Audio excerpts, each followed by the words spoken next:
Okay, hello everybody, and welcome back to the Superlite coupe build. In this video, we are going to put the body back on the car for the third time, and it should be the final time before we get to go-kart. And let me just sort of bring you up to date. You know, we left off last time with the front wheels still a little too far forward. So what I did was we took the body off, and I had access to that lower control arm front bolt, and we'll take a peek inside the foot box and you can see where the bolt sticks out. Yeah, there it is right there. It's just a little difficult to get to with the body on, especially if you're working by yourself. You really can't do it. So anyway, we're going to put the body on the car, and we will double check the wheelbase and how the wheels fit into the body. And then more than likely, I'll wind up lowering the rear ride height just a little bit, and then we'll add some camber on the front and rear so we can see what the body will look like with the real world alignment. Okay, so that's the plan. Stay tuned. Okay, well, we got the body out. I'll tell you, this body buck on rollers has definitely been a good idea.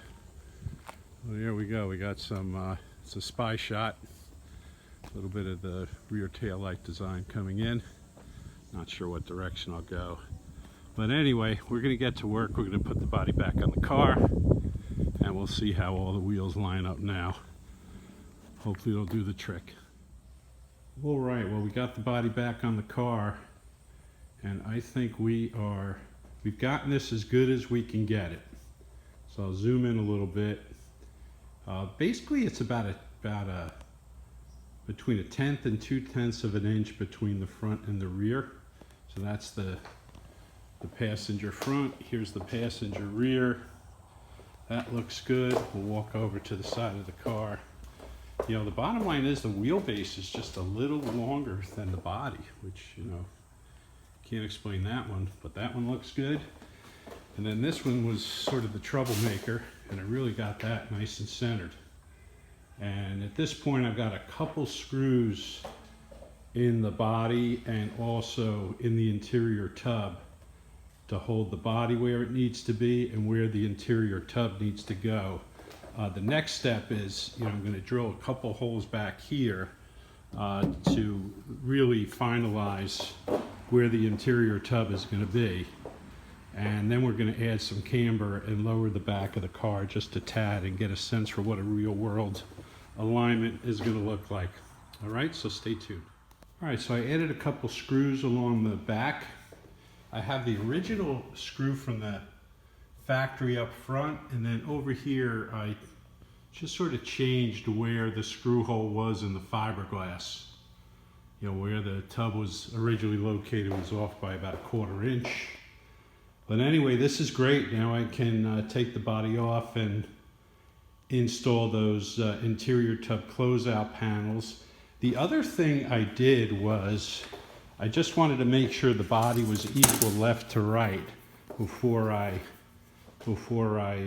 installed the screws in the tub. So basically took a ruler and put it on each wheel, and I measured the difference. And you know, well, these wheels all have zero camber, so they're straight up and down.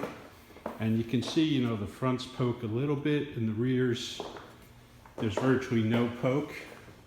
So I've got the body, you know, just centered on the car, left to right. I've got the body, you know, centered over the wheel wells. You know, once again, you know, maybe you know, the wheel wells are a little closer in the front than the back, 1/10 of an inch or 0.15 inch, but that's as good as it's going to get. I'm sort of liking the whole thing. So now we're going to add a little camber. I may lower the ride height in the rear, and then we'll take a look and we'll call it a wrap. All right, well, this will be the last segment of the video. We're going to call it a wrap. We got a nice view of the Superlite coupe with the body on. The wheels really fit well in the wheel wells. I'm really happy with the way this all came out. I made a couple of adjustments. I basically added some camber. I wound up going with 1 degree of camber on the front wheels because there was a bit of tire poke. Originally I was going to do 1/2 degree. The rear wheels I have 1/2 degree of camber, and I want to keep relatively low amount of camber so I get a lot of grip and optimize the contact patch of those rear tires, just due to the horsepower of this car. There we go, there's the front side. Okay, so we got the body, located front and rear, or fore aft. We centered the body on the chassis. I was able to attach the interior tub. So in an upcoming video, I'll attach the interior tub closeout panels that I fabbed up. But anyway, things are looking good. All right, I appreciate you watching, and as always, take care.